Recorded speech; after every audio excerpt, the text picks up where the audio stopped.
Hi, I'm Tim. Welcome to our channel, and thanks for logging on. Today, we're discussing the Breitling Navitimer 01 in 18-karat red gold. You can see and you can purchase this manufacturer movement chronometer chronograph on our website. Subscribe to our YouTube channel if you enjoy these videos, and please click on the card in the upper right-hand corner of the screen at any time during this video to see our full sales listing for this watch, with additional accessories included in the sale, high-resolution images for your desktop, and naturally complete pricing details for this and our entire collection of Breitling timepieces.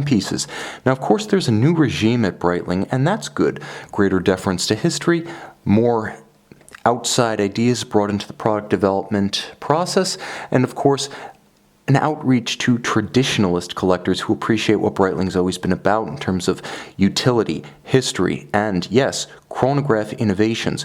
Which brings me to my central point. This watch is the culmination of everything Breitling has been building since the early 20th century. So while the Georges Kern regime is welcome, Breitling was doing a few things right in the recent past.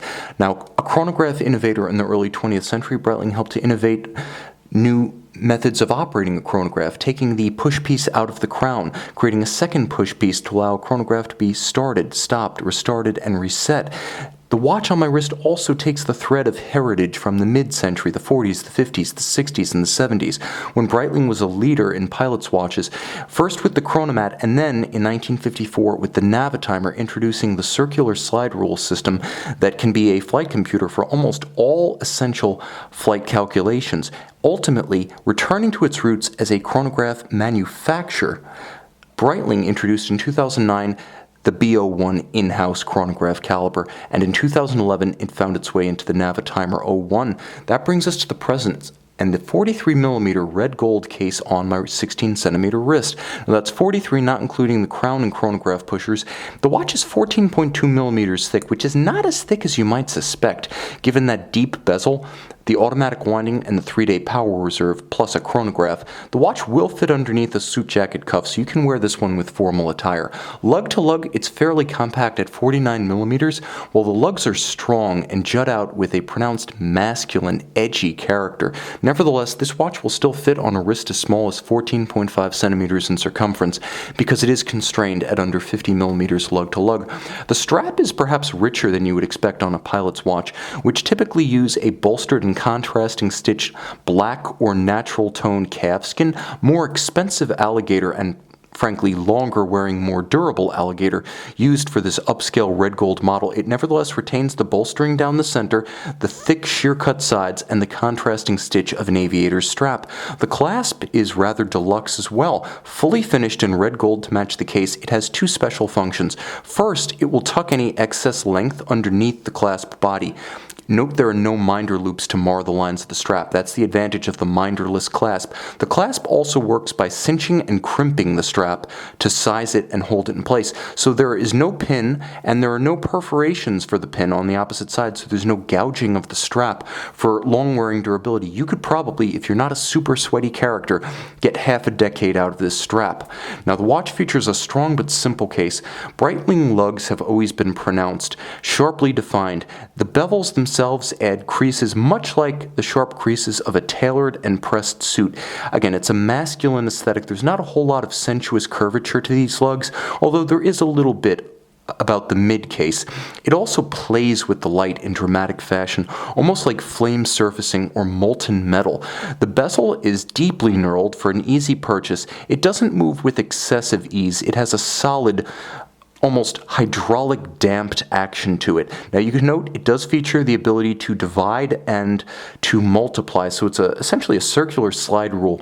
As long as you keep your units in mind, you can learn to use it in 5 minutes, you can master it in 15. You'll quickly be putting your friends and their iPhones to shame when you're calculating the tip at a local restaurant. The dial is dramatic and richly appointed. You can see all applied rose gold indices, Breitling wing logo, and matching rose gold hands at center, as well as on the contrasting silver metallic countersunk sub-registers.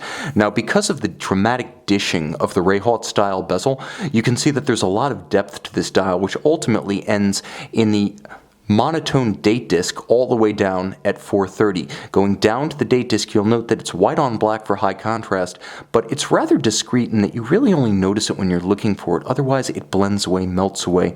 It's relatively discreet. The original Navitimer didn't have a date, and for all practical intents and purposes, the one on this example disappears until it's required. The gilt style printing on the dial is high contrast, vintage evocative, and dramatic. It's also beautiful, and the few red details truly pop because of all the consonant tones of red gold. You'll note the calibrations of the Bessel as well as the Chronograph seconds hand. Let's talk about what's under the hood. I promised a manufacturer chronograph caliber, and I will deliver. A solid gold case back covers the 3-day power reserve, automatic winding, COSC certified Swiss chronometer, column wheel vertical clutch chronograph. What does all that mean? Well, 3-day power reserve, it's very accurate. It's a COSC certified chronometer. It's manufactured entirely in-house, pivots on 47 joules, and it has a vertical clutch, which means that when you engage the chronograph, the seconds hand just begins to move. It doesn't jump and then begin to move like you would see on a lateral clutch, which has meshing teeth with inherent play. Also, when you reset it, because there's no play in the clutch, again, it resets precisely every time. Moreover, you'll note that the movement, when actuated, has a crisp, sharp action to it, and that's the column wheel, a traditional function selector beloved of Breitling designers in the early 20th century, back where it belongs in a Breitling manufactured chronograph in the modern era. So that's the column wheel and the vertical clutch. 30 meters water resistant. This isn't for seaplane pilots, but there are other Breitlings from the super ocean class that are best suited for when you have to get wet and wild. This is an aviator's timepiece for those who appreciate Breitling history, for brand classicists, for those looking for a handsome and upscale alternative to the usual characters in the oversized luxury sports watch class, one that's richly tied to history, and especially since it's the Navitimer. This is Breitling's icon in its richest form. The Navitimer is for Breitling what the Speedmaster Professional is for Omega, what the Submariner is for Rolex, what the Royal Oak is for Audemars Piguet. The icon has never looked better. See it and own it on our website.